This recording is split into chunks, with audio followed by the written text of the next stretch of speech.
ఎన్నాళ్ళు చేసినా కూటికే, ఎన్నాళ్ళు బ్రతికినా కాటికే. ఇది మన పెద్దవాళ్ళు చెప్పేటువంటి మాట. ఏ వ్యక్తి అయినా ఎప్పుడో అప్పుడు ఏదో సమయంలో చావు వచ్చినప్పుడు వెళ్ళిపోక తప్పదే. ఎందుకంటే అది మన చేతిలో లేనటువంటి పని. అందుకే బ్రతికినంత కాలం మంచి జీవితాన్ని గడపాలని ప్రతి ఒక్కరూ నిర్ణయం తీసుకుందాం. అయితే మహారాష్ట్ర ఉప ముఖ్యమంత్రి అజిత్ పవార్ విమాన ప్రమాదంలో మరణించారు. ముంబై నుంచి బారామతిలోని భారీ బహిరంగ సభకి బయలుదేరారు ఆయన. ఫ్లైట్ టేకాఫ్ అయిన కొంతసేపటికే ఊరి శివారుల్లో కుప్పగూలిపోయింది. క్షణాల్లోనే అగ్నికీలలు వ్యాపించాయి. స్థానికులు కాపాడదామని ప్రయత్నం చేసినా గానీ నిరుపయోగం. ఆయన మరణించారు. ఆయనతో పాటు ముగ్గురు నేషనలిస్ట్ కాంగ్రెస్ పార్టీ నేతలు, అలాగే 2 పైలట్లు, ఒక పైలట్ ఒక కో పైలట్, మొత్తం 6 మరణించారు. వారిలో మహారాష్ట్ర ఉప ముఖ్యమంత్రి అజిత్ పవార్ ఉన్నారని డీజీసీఏ ధృవీకరించింది. అజిత్ పవార్ 1959 జూలై 22న అహ్మద్ నగర్ జిల్లాలో జన్మించారు. 1982లో రాజకీయాల్లోకి వచ్చారు. మొట్టమొదటిసారి 1991లో ఎంపీగా గెలిచారు. 95లో ఎమ్మెల్యే అయ్యి మొదటిసారి మంత్రిగా ప్రమాణ స్వీకారం చేశారు. మహారాష్ట్ర ప్రజలు ఆయన్ని దాదా అని పిలుచుకుంటారు గర్వంగా. అంత గొప్ప రాజకీయ చరిత్ర కలిగినటువంటి వ్యక్తి. సుమారు 40 సంవత్సరాల నుంచి రాజకీయాల్లో ఉన్నారు. ఆయన బంధువు అయినటువంటి శరద్ పవార్ స్థాపించినటువంటి నేషనలిస్ట్ కాంగ్రెస్ పార్టీ, ఇది ఇంతకు ముందు కాంగ్రెస్ పార్టీలో ఉండేది. వారితో విభేదించి బయటకు వచ్చి నేషనలిస్ట్ కాంగ్రెస్ పార్టీ స్థాపించిన తర్వాత అజిత్ పవార్ కూడా అందులో పనిచేశారు. తర్వాత 2023లో శరద్ పవార్ తో విభేదించి అజిత్ పవార్ బయటకు వచ్చేసి అజిత్ పవార్ ఎన్సీపీ అని పెట్టుకున్నారు. సరే, ఏదైనా ఎన్సీపీ పార్టీ. వాళ్ళు ఈ అజిత్ పవార్ బీజేపీ పార్టీతో అలాగే ఎన్డీఏ కూటమితో కలిసి పనిచేస్తారు. ఎన్డీఏ కూటమికి సంబంధించినటువంటి దేవేంద్ర ఫడ్నవీస్ ఆయన మహారాష్ట్ర ముఖ్యమంత్రిగా ఉన్నారు. ఆయన నేతృత్వంలో ఈయన ఉప ముఖ్యమంత్రిగా పనిచేస్తారు. అయితే ఈ మహాయుత కూటమిలో భాగమై ఉన్నారు బీజేపీ పార్టీ, అలాగే Eknath Shinde Shiv Sena party, Ajit Pawar Nationalist Congress Party. అలానే శివసేన పార్టీ కూడా రెండుగా విడిపోయింది. 1966లో స్థాపించినటువంటి శివసేన పార్టీ కూడా 2022లో రెండుగా విడిపోయింది. అది ఎలా అంటే ఉద్ధవ్ ఠాక్రే, ఏక్నాథ్ షిండే విడివిడిగా, బాలసాహెబ్ ఠాక్రే, ఉద్ధవ్ ఠాక్రే, ఏక్నాథ్ షిండే విడిపోయి ఏక్నాథ్ షిండే శివసేన పార్టీ ఏమో బీజేపీ పార్టీలో కలిసింది. అంటే బీజేపీ పార్టీతో కలిసి మహాయుత కూటమితో కలిసి ఉంది. ఉద్ధవ్ ఠాక్రే, బాలసాహెబ్ ఠాక్రే పార్టీ ఏమో కాంగ్రెస్ పార్టీతో మహావికాస్ అఘాడీలో భాగమై ఉంది. ఇట్లా మహారాష్ట్ర రాజకీయాల్లో ప్రముఖ పాత్ర పోషించి మహారాష్ట్ర ప్రజల చేత గౌరవించబడినటువంటి వ్యక్తి.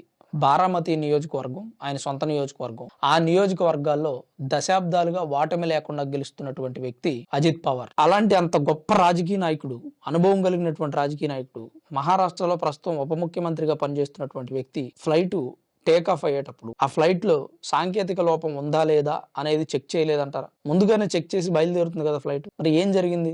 దీని వెనక కుట్రకోణం ఏమైనా ఉందేమో అనేది కూడా ఇంటెలిజెన్స్ వర్గాలు రాబడతాయి. ఖచ్చితంగా కుట్రకోణం ఉంటే దానికి సంబంధించి ఏం చర్యలు తీసుకోవాలనేది ఖచ్చితంగా తీసుకుంటారు. కాకపోతే అంత త్వరగా తేలవేమో ఇలాంటి విషయాలు. ఒక వ్యక్తి చనిపోతే అంత త్వరగా తేలుతుందా? రాజశేఖర రెడ్డి గారు చనిపోయినప్పుడు కూడా కుట్రకోణం ఉంది, అది చేశారు, ఇది చేశారు అని చెప్పి నానా రకాలుగా మాట్లాడారు. కానీ ఏం తేలింది? ఏం తేలదు. సో ఇక్కడ కూడా ఇలానే జరుగుతుందేమో అనిపిస్తుంది. సుదీర్ఘకాలం రాజకీయాల్లో ఉండి నిత్యం ప్రజలతో ఉండేటువంటి వ్యక్తి, బీజేపీ పార్టీ యొక్క సిద్ధాంతాలు నచ్చి ఎన్డీఏ కూటమిలో భాగమైనటువంటి వ్యక్తి ఆయన ఎమ్మెల్యేలను తీసుకుని బయటకు వచ్చేసారు. ఎన్సీపీ పార్టీ నుంచి వచ్చేసి మహాయుత కూటమిలో జాయిన్ అయ్యారు. అంటే ఎంత ధైర్యం కలిగినటువంటి వ్యక్తి అయి ఉంటారు ఆయన. ఒకసారి మనం ఆలోచించాలి. 1982 నుంచి రాజకీయాల్లో ఉన్నారంటే అంత సాధారణమైనటువంటి మనస్తత్వం ఉన్నోళ్ళు అయితే ఉండగలరా? మొండితనం, సమస్యలను ఎదిరించగలిగేటువంటి చాతుర్యం, రాజకీయంలో చక్రం తిప్పగలిగేటువంటి తెలివి, దానికి తోడు ప్రజా మద్దతు. ఏ వ్యక్తి అయినా అంత సాధారణంగా విజయం వరిస్తుందా? ఏ వ్యక్తినైనా అసాధారణంగా విజయం వచ్చేస్తుందా? ప్రజలతో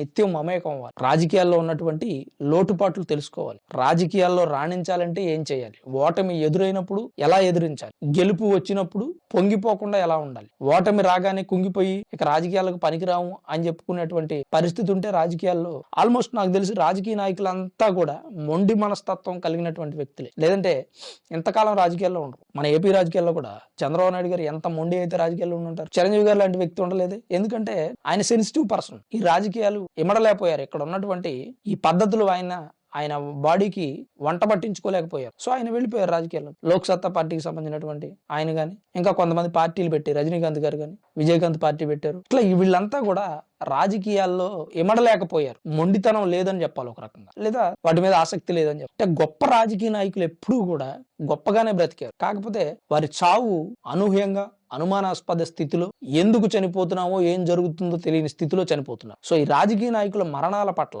ఒకసారి ప్రభుత్వాలు దృష్టి పెట్టాల్సిన అవసరం ఉంది. అజిత్ పవార్ ముంబైలో బయలుదేరిన 10 నిమిషాలకే సాంకేతిక లోపం వచ్చి ఫ్లైట్ కూలిపోవడం ఏంటండి? దీని మీద ప్రభుత్వాలు దృష్టి పెట్టి ఎంక్వైరీ చేయాల్సిన అవసరం ఉందనేది నా అభిప్రాయం. మరి అజిత్ పవార్ గారు మృతి చెందడం, అలాగే ఈ ఫ్లైట్ సాంకేతిక లోపం అనే దాని మీద మీకు ఏదైనా అభిప్రాయం ఉంటే కామెంట్ రూపంలో తప్పకుండా తెలియజేయండి. Thanks for watching this video. This is Ram signing off సన్మన్ studios.